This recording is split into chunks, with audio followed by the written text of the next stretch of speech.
آج میں آپ لوگوں سے رونگٹے کھڑے کر دینے والا معاوضہ جو ہے میں شیئر کروں گی۔ آپ لوگ ضرور دیکھیے گا، میرے ویڈیو کو فل واچ کریے گا، میرے چینل کو سبسکرائب لائک شیئر کر دیے گا ضرور۔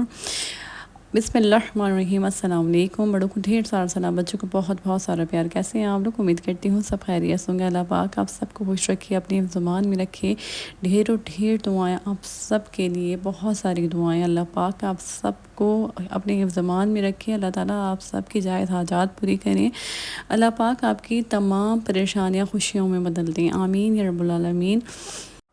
آج میں سورہ بقرہ کے آپ لوگوں کے ساتھ میریکل سٹوری شیئر کروں گی۔ اس کے علاوہ آپ لوگوں کا استغفار آپ لوگ پڑھ رہے ہیں، بہت اچھا رسپانس آ رہا ہے۔ میری بہنیں سب یہی کہتی ہیں کہ ہم استغفار ہم نے پڑھنا شروع کر دیا ہے، کچھ کافی ٹائم ہو گیا ہے، کافی دنوں سے پڑھ رہی ہیں، اور کچھ جو ہے بتاتی ہیں کہ استغفار پڑھنے سے ان کو بہت زیادہ سکون ملتا ہے۔ تو بہت اچھی بات ہے، آپ لوگ سب استغفار پڑھ رہے ہیں، اسی طریقے سے استغفار پڑھتے رہیں۔ اور میں آپ کو ایک اور بات جو ہے کلیئر کرنا چاہتی ہوں، سورہ بقرہ کے بارے میں آپ لوگ کے ساتھ میریکل سٹوری شیئر کر رہی ہوں، لیکن اس کا مطلب یہ نہیں کہ آپ صرف سورہ بقرہ پڑھیں۔ استغفار کو تو آپ نے چھوڑنا ہی نہیں ہے، اور 7,000 بار استغفار پڑھنا ہے لازمی۔ اور اگر نہیں پڑھ سکتے تو شروعات آپ کم سے بھی کر سکتے ہیں، لیکن 7 بار استغفار پڑھنے کے بہت معجزے، بڑے بڑے معجزے، میری زندگی میں بہت بڑے بڑے معجزے ہوئے ہیں، اور آپ کی زندگی میں بھی بڑے بڑے معجزے ہوں گے۔ 4-5 مہینے آپ نے استغفار کو لازمی دینا ہے تاکہ آپ کی زندگی میں وہ ورک کرے۔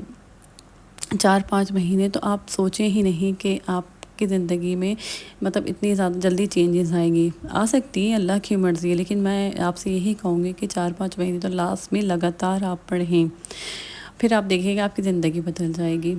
اور سورہ بقرہ کا جو میریکل میں آپ لوگوں کے ساتھ شیئر کر رہی ہوں نا، وہ جو میں نے جو ہے ایک خاتون نے جو ہے شیئر کری تھی یہ سٹوری، انہوں نے خود بتایا تھا اپنی زبانی اپنی پوری سٹوری، اور یہ ہوا کہ ان کے جو ہے شوہر، اپنے شوہر کے بارے میں وہ بتاتی ہیں کہ ان کے شوہر بہت زیادہ اچھے، رحم دل اور بہت اچھے انسان تھے۔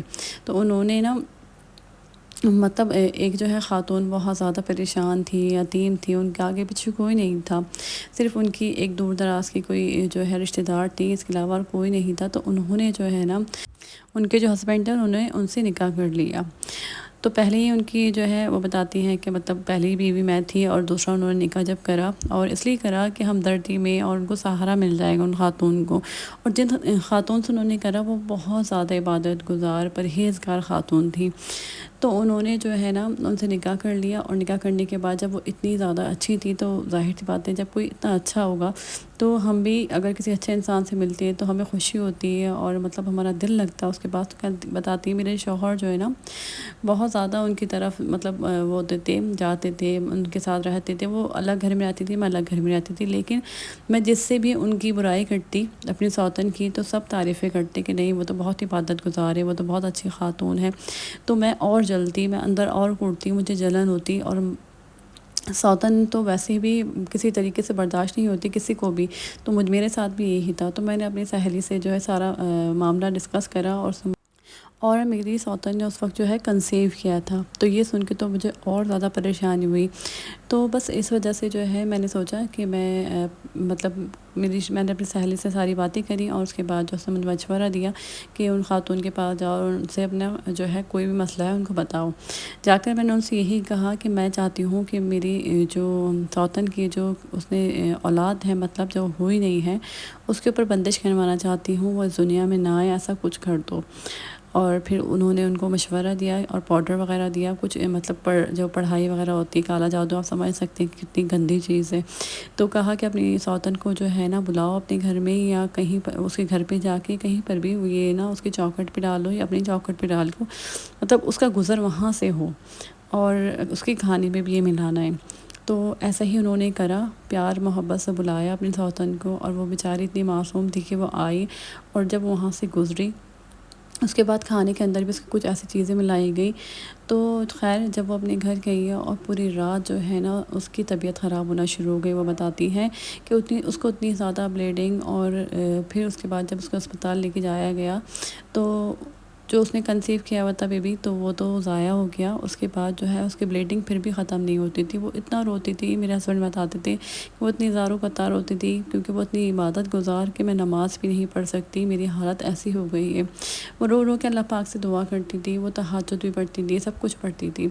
تو ایک دفعہ جو ہے نا پھر مجھے جو ہے نا مجھے تسلی نہیں ملی، اور میں نے سوچا کہ میں چاہتی ہوں کہ اب جو ہے نا وہ کبھی بھی کنسیو نہیں کر پائے، تو اس کے لیے بھی میں نے کچھ تعویذات لیے، اور اس کے بعد بھی اس کی جو ہے طبیعت میں کوئی سدھار نہیں آتا تھا، دن بہ دن وہ گرتی چلی جا رہی تھی۔ تو اس کے خواب میں میرے ہسبینڈ نے جو ہے یہ بات بتائی، کہ وہ بتاتی ہے کہ میرے خواب میں کوئی مجھے اشارہ کرتا ہے، کوئی بزرگ آ کے تم سورہ بقرہ پڑھو، سورہ بقرہ سنو۔ تو وہ بار بار جو ہے وہ بزرگ آتے ہیں اور بتاتے ہیں۔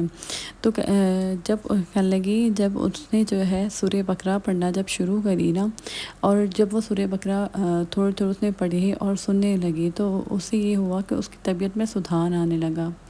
تو کہنے لگی پھر میں پریشان ہو گئی، میرے ہسبینڈ نے مجھے ساری باتیں بتائیں، میں گئی انہیں کے پاس، اور ان کے پاس جا کر میں نے بولا کہ اس طریقے سے جو ہے نا وہ یہ پڑھ رہی ہے، اور پڑھنے سے جو ہے اس کی طبیعت بالکل بہتر ہو گئی ہے، وہ پھر کنسیو کر سکتی ہے مطلب۔ اور انہیں بتایا کہ جو انہوں نے گرہیں لگائی تھیں نا وہ سب ختم ہو گئی ہیں سورہ بقرہ سے۔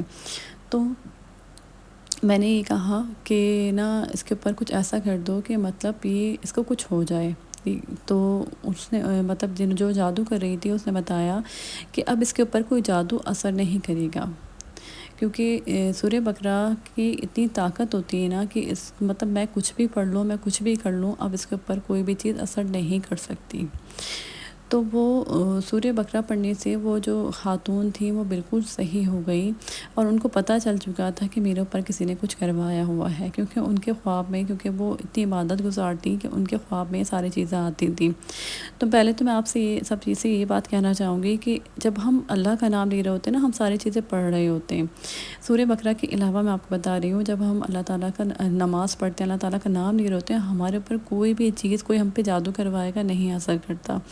لیکن اگر بہت زیادہ جادو پاورفل ہے تو ہم سورہ بقرہ سے اپنی جو ہے، سورہ بقرہ ہمیں پروٹیکٹ کرتی ہے، سورہ بقرہ ہمیں بچا سکتی ہے ان ساری چیزوں سے۔ تو میں ہمیشہ یہ کہتی ہوں سورہ بقرہ کو روز پڑھنے کی عادت ڈالیں۔ ان خاتون نے اسٹوری اس لیے سنائی تھی کہ وہ بتاتی ہیں اس کے بعد میری جو ہے توتن تو صحیح ہو گئی، لیکن میرا انجام بہت برا ہوا۔ میں نے جو کالا جادو کرایا تھا، تو میری بیٹی جو تھی وہ پاگل ہو گئی، اور مجھے جو ہے میں ٹیچنگ کرتی تھی، مجھے ٹیچنگ سے نکال دیا گیا، تو میرا اللہ تعالیٰ نے بہت برا انجام کیا۔ تو وہ یہ صرف اس لیے وہ سبق دینے کے لیے انہوں نے یہ اسٹوری سنائی تھی۔ اچھا، میں نے ابھی اپنی ایک عادت بنائی ہے کہ میں صبح کے ٹائم جو ہے سورہ بقرہ لگا دیتی ہوں، صبح میں یا دوپہر میں۔ یقین کریں کانوں میں جاتے اتنا سکون ملتا رہتا ہے، اتنا سکون، دل اتنا ہلکا رہتا ہے۔ آپ لوگ اگر پڑھ نہیں رہے نا جو، تو وہ اس کو سن لیں، کیونکہ کچھ مخصوص دن ہوتے ہیں جس میں ہم نہیں پڑھ سکتے، تو اس میں آپ لگا لیں، اسکرین پہ لگا لیں، یا پڑھنے کی کوشش کریں روز جو ہے کمپلیٹ، اس کو کمپلیٹ پڑھیں یا کمپلیٹ آپ اس کو سنیں۔ تو پھر آپ دیکھیے گا آپ کے اوپر کسی نے کچھ بھی کروایا ہوا ہے نا۔ یہ کہانی سنانے کا مقصد یہ تھا کہ میری بہن مجھے بول رہی تھی کہ میرے اوپر بندش ہے، میرے مطلب اولاد نہیں ہوتی، تو میں نے سوچا کہ یہ اسٹوری جو ہے میں نے سنی تھی تو میں آپ لوگوں کے ساتھ ضرور شیئر کروں، تاکہ ان کو بھی پتہ چلے کہ سورہ بقرہ کتنی پاورفل ہے۔ تو سورہ بقرہ آپ پڑھیں، اور پھر دیکھیے گا آپ کے اوپر، یا تو آپ کے اوپر کوئی کچھ کروانا چاہ رہا ہے نا، تو کوئی کچھ نہیں کروا سکتا، اور اگر کچھ کروا دیا ہے تو وہ سب ختم ہو جاتا ہے۔ لیکن اس کو کنٹینیو رکھیں، یہ نہیں کہ آپ ایک دن 2 دن پڑھیں، اس کو روز پڑھیں بس۔ اپنا ڈھیر سارا خیال رکھیے گا، مجھے دعا میں یاد رکھیے گا۔ پھر آؤں گے نئے ولاگ کے ساتھ، تب تک کے لیے اللہ حافظ۔